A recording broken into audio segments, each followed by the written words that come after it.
Hindi raw gulo kundi kabuhayan ang hanap ng ilang tauhan ng Sultanato ng Sulu nang magpunta sa Sabah kasama ang grupo ni Raja Muda Agbimuddin. Mula sa Cebu to Tawi-Tawi, may ulat on the spot si Chino Gaston. Chino? Yes, Pia, batay sa kwento ni Joseph Mahabasal, isa sa tatlong naharang na tauhan ng Sultanato ng Sulu mula sa karagatan ng Tawi-Tawi kahapon, hindi raw nila talaga inaasang magkakagulo sa lahad dato. Nagpunta raw sila roon para magkaroon ng trabaho at hindi nagdala ng baril, bagamat kinumpirma niyang marami rin sa grupo ng Sultan ang may bitbit na armas mula sa Pilipinas. Sa unang araw ng kaguluhan, 11 kaagad ang namatay sa panig ng Sultanato matapos pasukin ng Malaysian Police ang kampo nila sa Tanduo. Sa kasagsagan ng putukan, tumakas na raw sila at ilang araw ding nagtago sa mga kagubatan.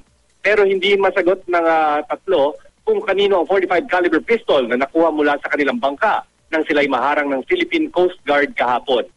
Inilipad na kaninang umagang tatlo patungong Bonggao para kasabay na imbestigahan at i-inquest ng higit 34 pang tauhan ng Sultanato na nahuli ring kahapon. Narito ang bahagi ng ating panayam sa kanya. Nagkaputukan ng Friday, 11 ang namatay sa amin. Isang babae, 10 lalaki.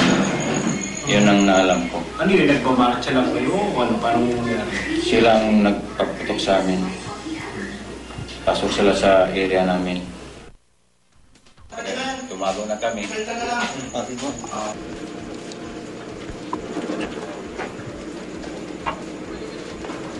Chino?